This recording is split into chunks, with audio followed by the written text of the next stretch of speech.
Namun ketika dia baru masuk ke kamar mandi, dari luaran kamar mandi ia dibisiki oleh sesuatu yang suaranya sedikit samar namun masih terdengar jelas oleh telinganya. Suara itu berbunyi, "Ibumu bakal mati."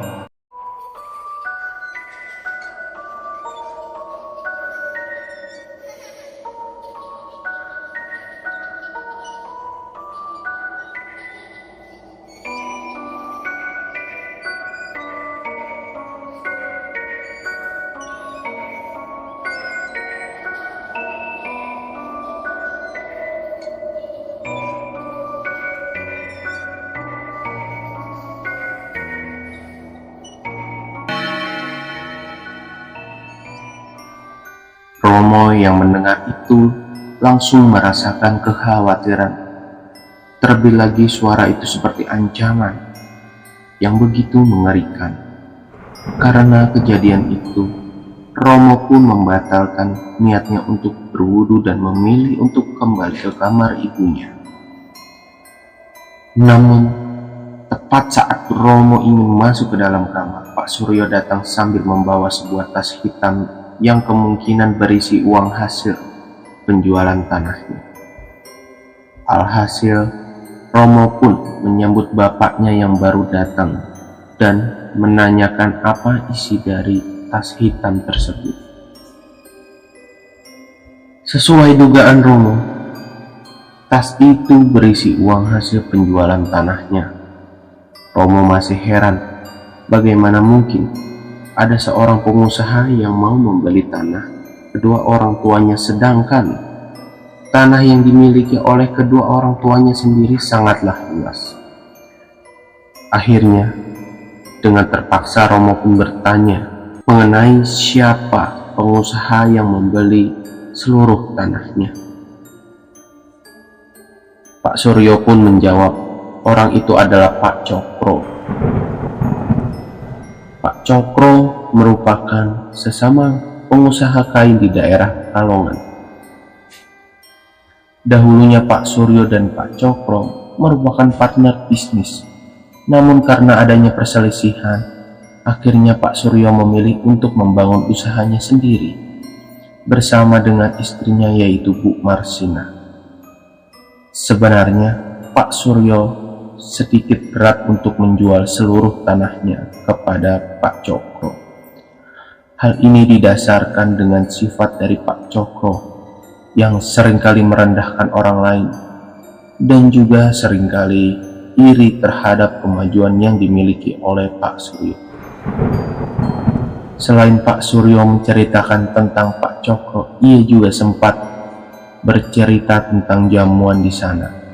Pak Suryo diberi banyak makanan, padahal jika dipikir secara logika, Pak Cokro adalah musuh bisnisnya.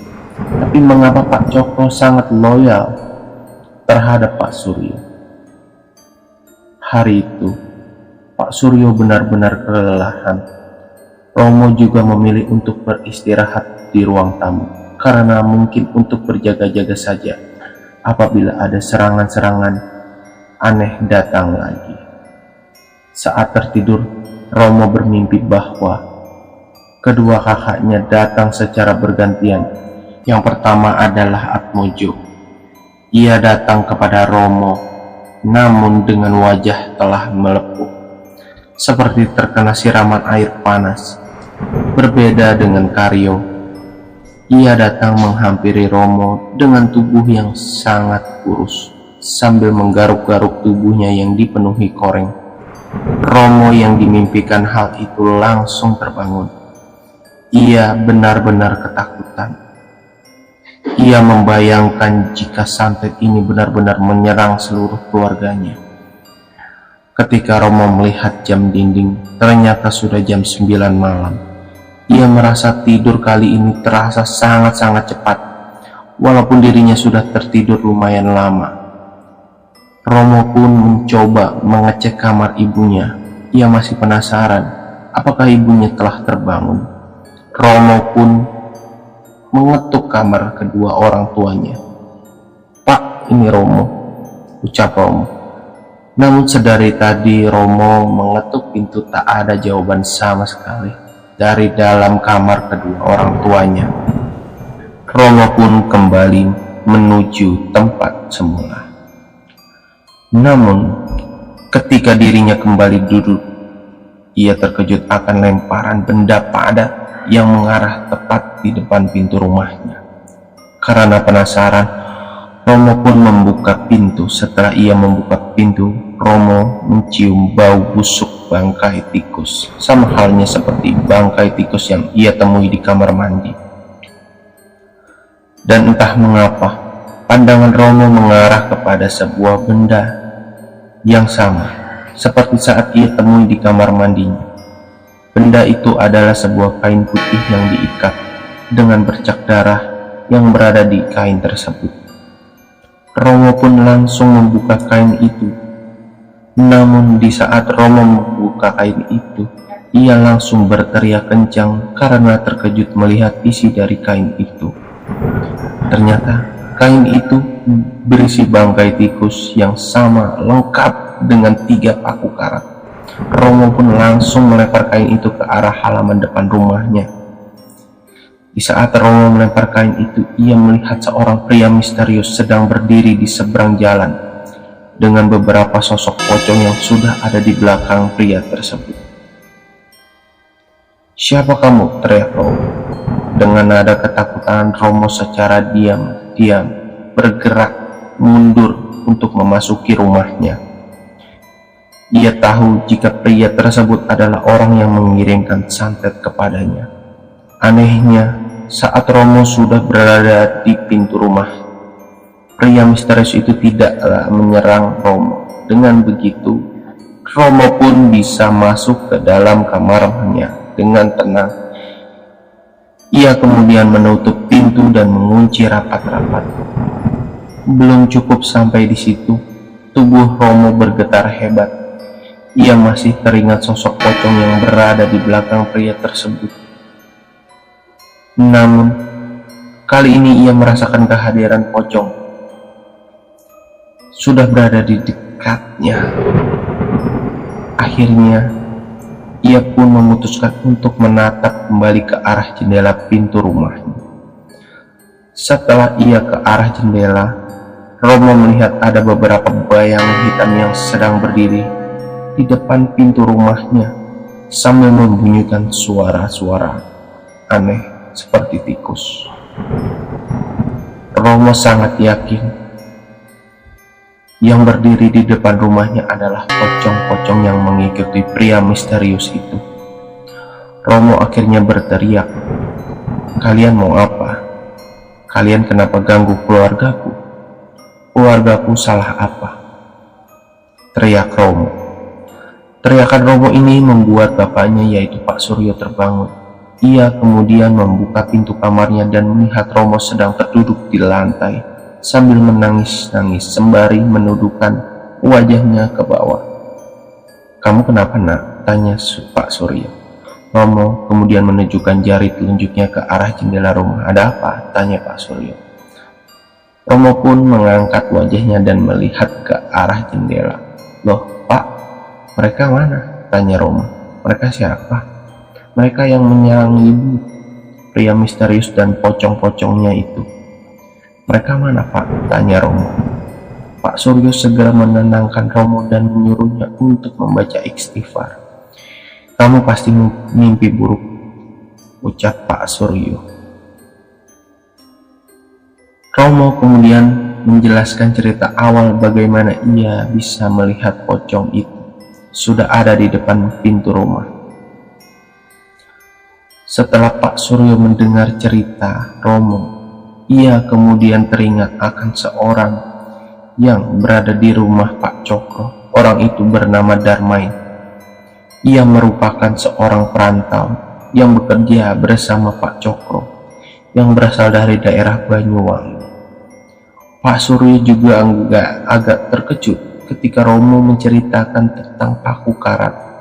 Ia menyadari bahwa biasanya serangan benda itu memiliki 5 paku. Namun mengapa kali ini hanya 3 paku? Semenjak saat itu, Pak Suryo yakin jika Pak Cokro adalah orang di balik penyerangan ini. Namun, ia belum menemukan bukti terkait penyerangan tersebut. Akhirnya, Pak Suryo menyuruh Romo untuk tidur kembali, karena esok hari keluarganya akan menuju ke sebuah tempat pengobatan untuk mengangkat sisa-sisa santet yang masih berada di perut ibunya. Di hari keempat, tujuan mereka adalah menuju sebuah pengobatan alternatif yang konon bisa menyembuhkan segala macam penyakit.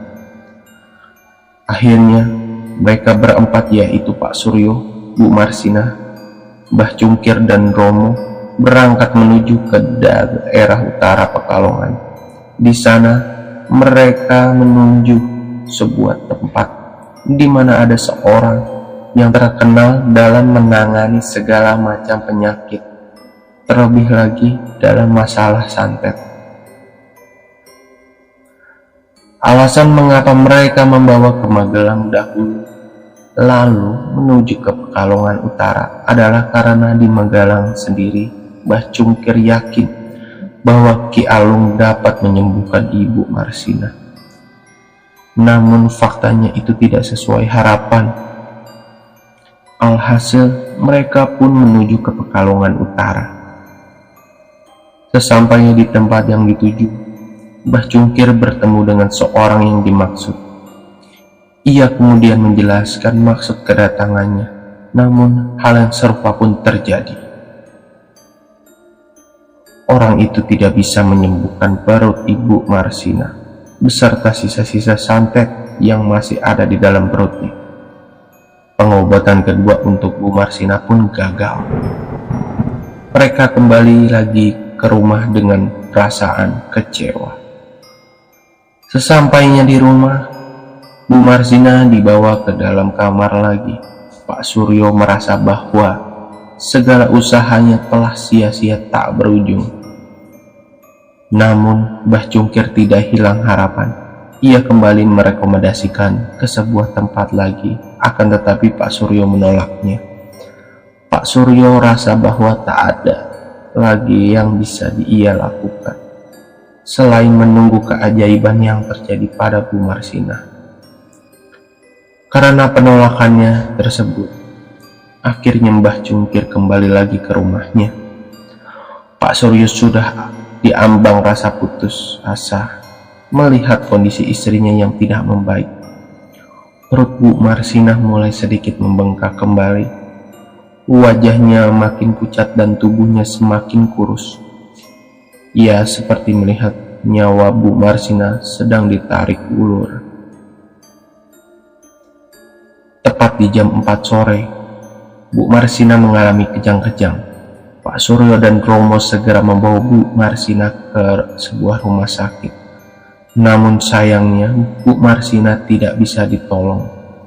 Ia menghembuskan nafas terakhirnya dengan kondisi yang mengenaskan. Kematian Bu Marsina ini membuat warga di sekitaran rumahnya menjadi geger. Mbah Cungkir tidak percaya bahwa Bu Marsina sendiri akan menjadi korban pertama dari penyerangan santet tersebut. Rumah Pak Suryo pun ramai akan warga.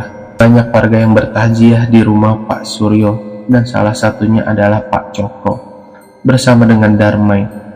Pak Cokro dan Darmai mengucapkan rasa berbelasungkawa kepada Pak Suryo.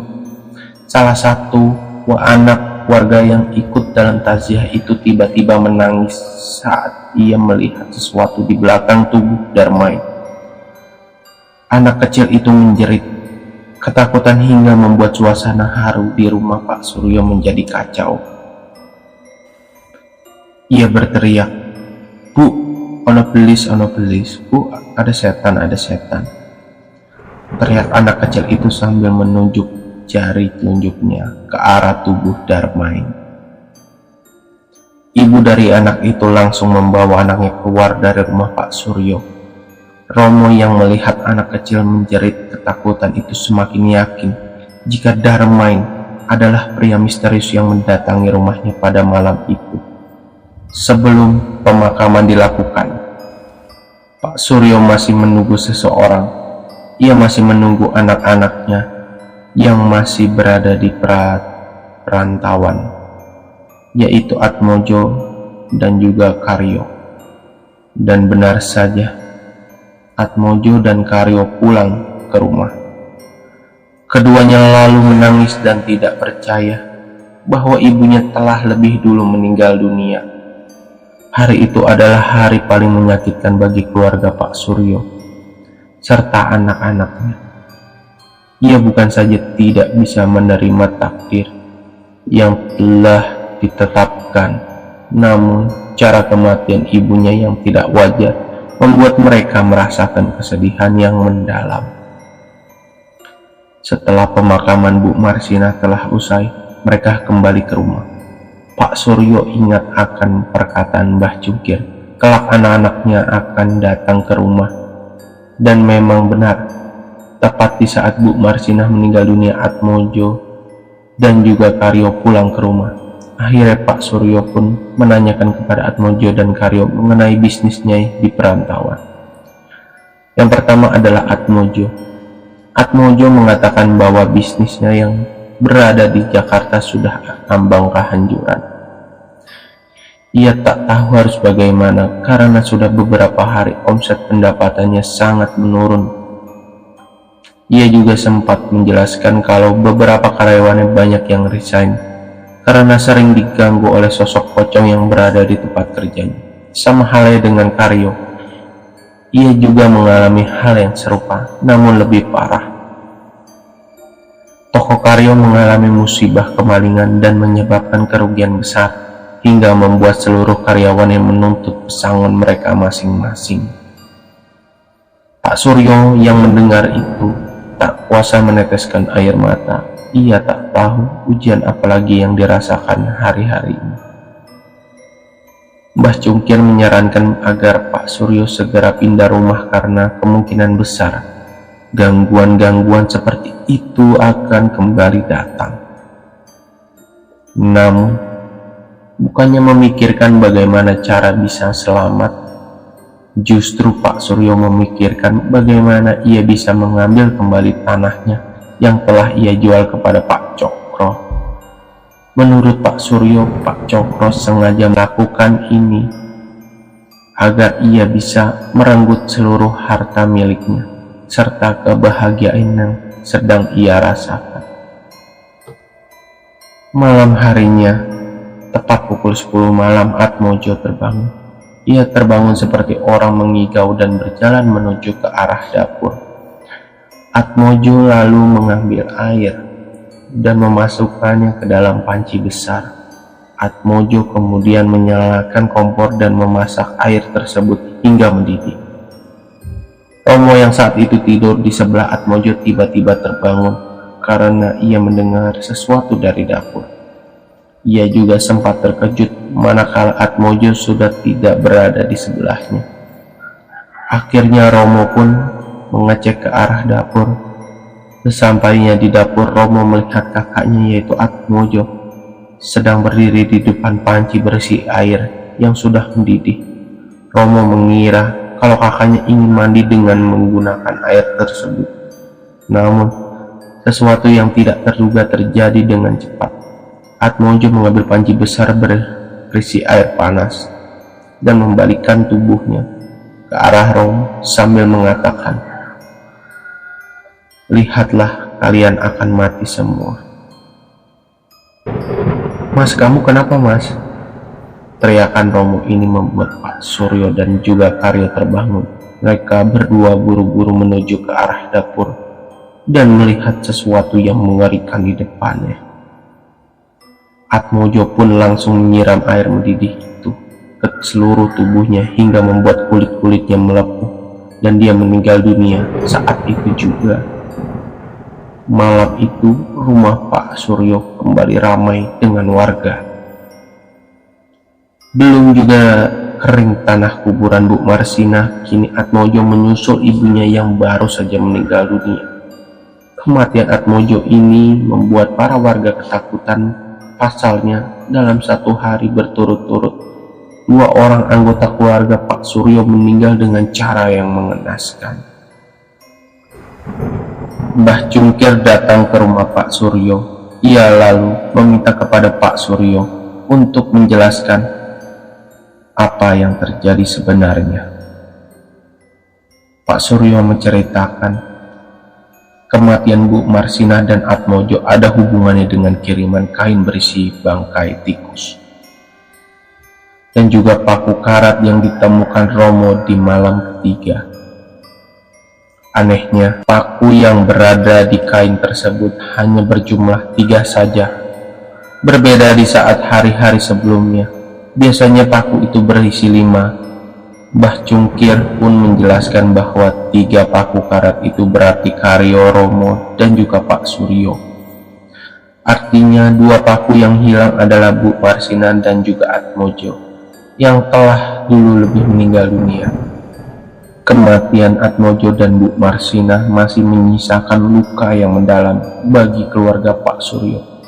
Pasalnya, santet itu menyerang secara terus-menerus kepada keluarga Pak Suryo dalam 1 hari penuh. Saat di mana rumah mereka penuh dengan rasa duka, Mbah Cangkir menyarankan agar Pak Suryo dan yang lainnya untuk segera meninggalkan rumah tersebut.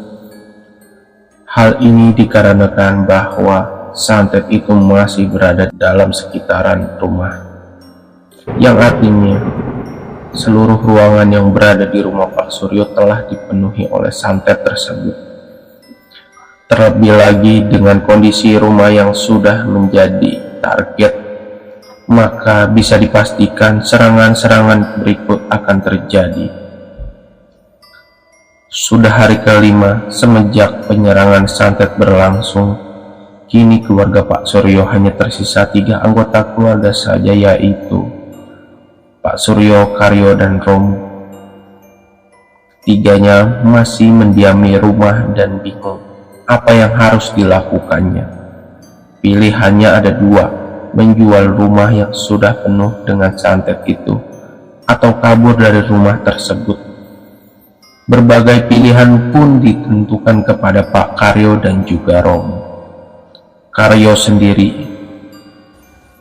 ia memiliki sebuah pandangan bahwa dirinya akan kembali ke Surabaya untuk melanjutkan bisnis dengan sisa harta yang dimilikinya. Keinginan Karyo pun disetujui oleh Pak Suryo, sedangkan Romo sendiri dia belum memiliki pilihan. Dia masih belum tahu arah kemana selanjutnya kakinya melangkah. Dengan 2 kematian yang berada di depannya, membuat hati Romo merasakan trauma berat. Ia seperti tak lagi merasakan gairah untuk melanjutkan hidup kembali. Dia bahkan masih teringat dengan kematian kakaknya, yaitu Atmojo. Kematian kakaknya mirip seperti apa yang diimpikannya baru-baru ini. Mas Karyo yakin mau pergi ke Surabaya lagi? Tanya Romo. Tidak ada pilihan lagi, Mu. Kematian ibu dan Mas Atmojo membuktikan bahwa kita harus keluar dari rumah ini. Jelas, ungkap Karyo. Itu bukan jalan keluar, Mas. Kita nggak akan bisa lari kemanapun. Santet itu memang sudah telah menarget kita semua, kata Romo. Apa maksudmu, Mo? Tanya Karyo. Karyo yang mendengar penjelasan Romo sedikit agak kesal. Tampaknya Romo mengetahui sesuatu di balik santet yang menyerang keluarganya. Kamu tadi bilang apa, Mo? Kamu pasti ada sesuatu yang disembunyikan tentang santet ini, kan? Tanya Karyo. Mimpi itu, Mas, ucap Romo. Mimpi apa? Mimpi Mas Atmojo dan Mas Karyo. Aku bermimpi Mas Atmojo dan Mas Karyo datang dengan membawa tanda kematian masing-masing. Jelas Romo. Pak Suryo masih belum percaya mengenai apa yang dikatakan Romo mengenai tanda kematian yang akan terjadi kepada Karyo dan juga Atmojo. Katakanmu, kamu mimpi apa? Tanya Pak Suryo. Romo pun menjelaskan bahwa dirinya bermimpi mengenai keadaan Atmojo dan juga Karyo ketika dirinya mendatangi rumah. Karyo mendatangi rumah dengan tubuh yang kurus kering penuh luka seperti koreng di sekujur tubuhnya. Sedangkan Atmojo, dia mendatangi rumah dengan keadaan kulit wajah sekujur tubuh telah terkelupas, seperti habis tersiram air panas mendidih. Hal ini dibenarkan karena kematian Atmojo sendiri, yaitu dengan menyiram dirinya dengan menggunakan air panas yang mendidih. Mendengar penjelasan mimpi tersebut, Karyo malah tidak percaya. Ia tidak percaya bahwa mimpi tersebut mampu mewujudkan kenyataan. Ia bahkan berpikir bahwa Romo adalah biang dari kematian ibunya, karena membiarkan Bu Marsinah sendiri saat berada di dalam kamar sebelum kematiannya. Pak Suryo yang mendengar perdebatan di antara keduanya langsung melerai. Ia tak ingin kedua anaknya berpecah belah hanya karena permasalahan santet ini. "Jadi Romo, apa saranmu?" tanya Pak Suryo. "Jangan pergi ke Surabaya. Mbah Cungkir bilang kan, kalau santet itu akan mengikuti kita kemanapun kita pergi," ungkap Romo. "Tapi di saat Magelang kita tidak terserang santet." "Jelas Pak Suryo. Bapak ingat mengenai paku karat yang tiap harinya menghilang. Ketika ibu sakit, paku itu menghilang 2. Itu artinya akan ada 2 orang yang terkena serangan santet, yaitu ibu dan juga Mas Atmojo," ungkap Romo. Romo terus-menerus menerangkan bahwa santet ini tidak membutuhkan waktu, namun membutuhkan momen yang tepat. Karena waktu bisa berjalan sampai kapanpun, sedangkan momen hanya terjadi dalam satu waktu. Pak Suryo awalnya yakin mendengar penjelasan dari Romo. Ia kemudian menyimpulkan satu persatu terkait permasalahan yang ada, dan memang benar, santet itu sudah ada semenjak jauh-jauh hari sebelum kematian Ibu Marsinah. Di saat mereka bertiga sedang membicarakan satu sama lain mengenai arah tujuan selanjutnya, tiba-tiba seorang warga yang biasa bertugas untuk mengubur jenazah datang ke rumah Pak Suryo. "Pak, kuburan Bu Marsinah, Pak," ucap orang itu. "Kenapa dengan kuburan istri saya? Mayatnya hilang." Tentu saja hal ini membuat Pak Suryo dan kedua anaknya terkejut. Mereka bertiga langsung diarahkan oleh warga itu untuk menuju ke pemakaman. Saat tiba di pemakaman, sesuatu yang tidak diduga benar-benar terjadi. Makam Bu Marsinah telah dihancurkan, mayatnya sudah hilang, tak berbekas, dan yang anehnya, tidak ada bekas satupun jejak kaki yang meninggalkan makam Bu Marsinah. Pak Suryo semakin khawatir. Ia khawatir jika santet itu masih terus berjalan, dan kini yang akan dijadikan medianya adalah mayat dari istrinya sendiri, yaitu Bu Marsinah. Hanya saja di dalam lubang makam Bu Marsinah terdapat sebuah benda yang dibungkus menggunakan kain putih kemerahan, mirip seperti kiriman yang sering menyerang kepada keluarga Pak Suryo. Pak Suryo pun langsung turun ke bawah liang lahat dan mengambil bungkusan itu sambil menutup hidungnya dengan satu tangan. Romo yang melihat bungkusan itu seperti tahu akan apa yang terjadi. "Pak, jangan dibuka," ucap Romo. "Kenapa?" tanya Pak Suryo. "Pak, di dalam bungkusan itu akan ada korban selanjutnya yang akan diserang santet tersebut," jelas Pak Suryo. Pak Suryo pun masih teringat dengan perkataan Romo mengenai tanda dari kematian korban selanjutnya, yaitu ditentukan dari jumlah paku karat. Terhitung keluarga Pak Suryo ada 5, yaitu Pak Suryo, Bu Marsinah, Atmojo, Karyo, dan Romo. Beberapa hari lalu, Romo menemukan bungkusan ini, namun dengan jumlah 3 paku karat. Itu artinya 2 dari anggota keluarga Pak Suryo akan meninggal dunia, dan dibuktikan dengan tanda itu. Bu Marsinah dan juga Atmojo telah meninggal. Karyo yang penasaran dengan bungkusan itu Ia pun langsung mengambil bungkusan itu dan membukanya tepat di depan Pak Suryo dan juga Romo. Setelah dibuka, ternyata isinya masih sama, yaitu bangkai tikus. Namun jumlah paku karatnya makin berkurang. Jumlah paku karat dibungkus itu hanya 1 paku. Itu artinya 2 dari 3 anggota Pak Suryo akan menjadi korban selanjutnya. Bisa saja itu Pak Suryo sendiri, Karyo ataupun Romo. Karyo pun langsung membuang bungkusan itu dan menahan rasa mual karena bau bangkai tikus yang sudah membusuk tersebut. Sedangkan Romo, dia sendiri yang melihat jumlah paku karat itu langsung lemas. Seluruh tubuhnya tak bisa lagi menopang rasa ketakutan mengenai serangan berikutnya. Akhirnya, Pak Suryo dan Romo pun langsung menuju rumah Mbah Cungkir untuk dimintai petunjuk arah terhadap masalah itu. Sesampainya di rumah Mbah Cungkir, Romo dan juga Pak Suryo menjelaskan mengenai hilangnya mayat Bu Marsinah dan tanda-tanda jumlah paku pada bungkusan tersebut. Akhirnya Mbah Cungkir pun menjawab, "Kita tidak bisa lari. Santet itu akan menumpas kita semua. Santet tumpas kelor. Masih berjalan selama kita masih hidup." Dengan kata lain, Mbah Cungkir sudah kehabisan akal bagaimana caranya agar santet ini bisa dihentikan. Karena santet ini termasuk tingkat tinggi, kemungkinan santet ini akan berhenti jika targetnya benar-benar terbunuh semua. Peristiwa hilangnya mayat Bu Marsinah menggemparkan warga sekitar. Para warga merasa ketakutan karena dari kematian keluarga Pak Suryo sendiri. Semuanya tidak ada yang bisa diterima oleh akal. Dengan kata lain, kematian keluarga Pak Suryo adalah karena santet. Saat tiba di rumah, Pak Suryo dan Romo tengah melihat Karyo sedang bersiap-siap.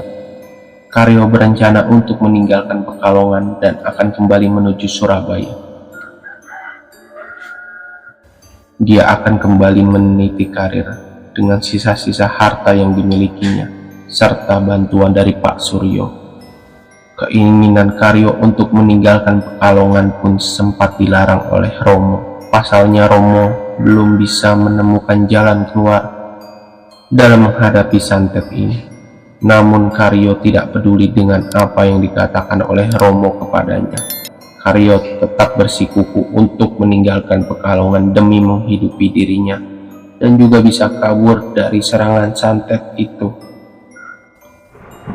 Akhirnya mereka pun berangkat di sore hari untuk menuju ke Surabaya.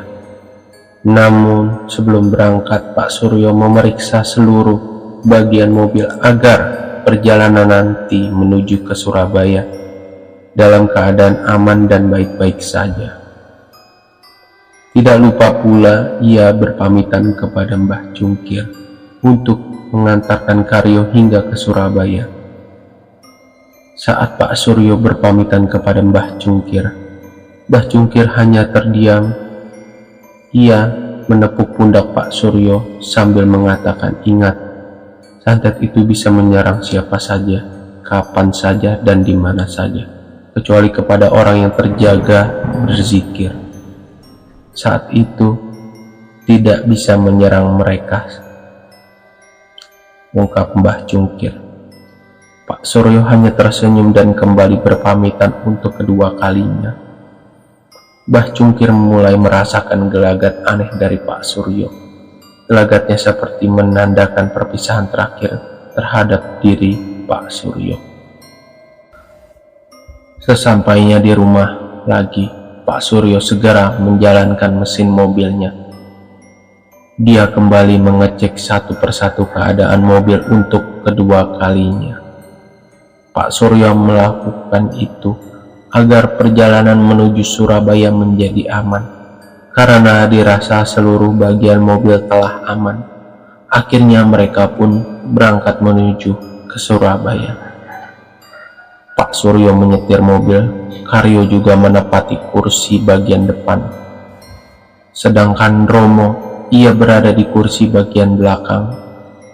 Awal perjalanan masih lancar, namun ketika dirinya berada di sebuah jalan yang sangat terkenal di daerah Batang, Jawa Tengah, Pak Suryo melihat ada sosok bayangan putih yang melintas ke jalan secara tiba-tiba. Pak Suryo pun kaget melihat itu. Ia sempat menghindar dan mengerem mobil secara mendadak, namun rem mobil miliknya tiba-tiba blong. Alhasil Pak Suryo pun langsung membanting setir mobilnya ke arah kanan jalan, hingga mobil itu menabrak pembatas jalan. Mobil itu terseret beberapa meter ke depan jalan hingga bagian depannya rusak parah, dan akhirnya Pak Suryo meninggal di tempat dengan luka dan kondisi fisik yang sudah hancur berantakan. Berbeda dengan Karyo dan Romo, Karyo mengalami luka berat di sekujur tubuh, sedangkan Romo ia hanya terluka di beberapa bagian seperti kepala dan tangannya. Karyo dan Romo pun dibawa ke rumah sakit Batang dan akhirnya dirawat di sana. Mendengar kecelakaan ini, adik dari Pak Suryo yang bernama Bi Suminah akhirnya mengunjungi Karyo dan Romo ke rumah sakit Batang, Jawa Tengah. Bi Suminah merupakan adik kandung dari Pak Suryo, yang mana ia adalah nenek dari Wira. Bu Suminah juga sempat melihat kondisi fisik Pak Suryo yang sudah tidak lagi utuh seperti semula. Mengenai keadaan Karyo, dia masih tidak sadarkan diri. Sedangkan Romo, dia sudah siuman, hanya saja di bagian kepalanya masih ada luka jahitan. Kematian Pak Suryo membuat Romo kembali bersedih. Ia tidak membayangkan bahwa santet itu habis menyerang keluarganya dan menyisakan dirinya dan juga Karyo, kakaknya. Pak Suryo dimakamkan di dekat tempat tinggalnya bersamaan dengan Atmojo dan juga Bu Marsina. Akan tetapi beberapa hari setelah itu, Karyo dikabarkan meninggal dunia karena luka di sekujur tubuh yang makin parah. Tubuh Karyo menjadi kurus kering dan luka yang ada di sekujur tubuh Karyo seperti membusuk hingga mengeluarkan bau tidak sedap. Hal ini mirip seperti apa yang diimpikan oleh Romo mengenai kematian Karyo yang penuh akan luka di sekujur tubuhnya. Karyo dimakamkan bersama dengan Pak Suryo, Atmojo, dan Bu Marsina. 1 minggu setelah penyerangan santet, Romo sudah diperbolehkan untuk pulang. Ia tidak kembali ke rumahnya karena khawatir akan ada serangan santet berikutnya. Ia pun menginap di rumah Bu Suminah untuk menyehatkan keadaan dan fisik mentalnya. Di rumah Bu Suminah, Romo seringkali melamun karena masih belum bisa menerima akan kematian seluruh keluarganya secara cepat. Melihat keadaan seperti ini, Bu Suminah meminta kepada Romo untuk menunjukkan siapa orang yang mampu untuk mengetahui pelaku dari penyerangan santet tersebut. Romo pun menjawab kalau di dekat rumahnya ada orang pintar yang bernama Mbah Cungkir. Dia sudah dianggap seperti keluarga sendiri. Akhirnya Bu Suminah pun menuju ke rumah Mbah Cungkir untuk mencari tahu siapa pelaku dari penyerangan santet tersebut. Saat Bu Suminah dan Romo menuju tempat Mbah Cungkir, ternyata sudah banyak warga yang telah menantikan kehadiran Romo. Mereka yang mengetahui kedatangan Romo langsung berbondong-bondong memeluk Romo sembari mendoakan keselamatan untuknya. Romo merasa terharu melihat para warga yang telah berperan penting untuk menyembuhkan luka mentalnya. Ia juga tidak menyangka kalau kedatangannya sudah dinanti-nantikan oleh para warga. Setelah bertemu dengan para warga, Romo dan Bu Suminah langsung menuju ke rumah Mbak Cungkir. Saat tiba di rumah Mbak Cungkir, Romo mengetuk pintu dengan perasaan sedih. Ia masih teringat jika Romo adalah orang yang akan selamat dari penyerangan santet seperti apa yang pernah dikatakan oleh Mbah Cungkir. "Mbah, ini aku Romo," ucap Romo. Saat mendengar suara Romo, Mbah Cungkir langsung membuka pintu dan terkejut melihat seorang pria dengan beberapa luka di bagian kepalanya sudah berdiri sambil menangis. "Mbah, ini Romo." "Romo, kamu selamat." Romo langsung memeluk Mbah Cungkir karena dia merasa tidak memiliki siapapun lagi. Kedua orang tuanya sudah meninggal dunia, begitu juga dengan kedua kakaknya, yaitu Atmojo dan Karyo. Wisumina hanya tersenyum melihat momen yang menyedihkan itu. Ia tidak bisa membayangkan betapa beratnya seorang anak ditinggal kedua orang tuanya dalam waktu yang dekat. Mbah Cungkir pun mempersilahkan mereka berdua masuk ke dalam rumah. Romo pun bercerita-cerita mengenai awal santet yang menyerang keluarganya, hingga tanda-tanda dari penyerangan akan tiba. Mendengar hal itu, Wisumina langsung bertanya kepada Mbah Cungkir mengenai siapa pelaku dari penyerangan santet tersebut. Mbah Cungkir pun mengatakan, biasanya si pelaku akan hadir di pemakaman tepat setelah 7 hari kematian korban. Dan Mbah Cungkir telah mengetahui siapa pelaku penyerangan santet tersebut lewat beberapa warga yang melihat 2 orang asing menuju pemakaman Pak Suryo. Dan yang datang di pemakaman di hari ke-7 kematian Pak Suryo adalah Pak Cokro dan juga Darman. Mengetahui hal itu, Wisumina akhirnya meminta saran kepada Mbah Cungkir agar terhindar dari santet itu. Mbah Cungkir menyarankan agar rumah Wisumina dipagari rumahnya dengan menggunakan pagar gaib. Pagar gaib itu bertujuan untuk menyerap energi jahat yang akan menyerang rumah. Biasanya pagar gaib bisa berupa bambu kuning yang dipasang di depan rumah agar terhindar dari serangan-serangan tersebut. Namun ternyata serangan santet itu telah usai.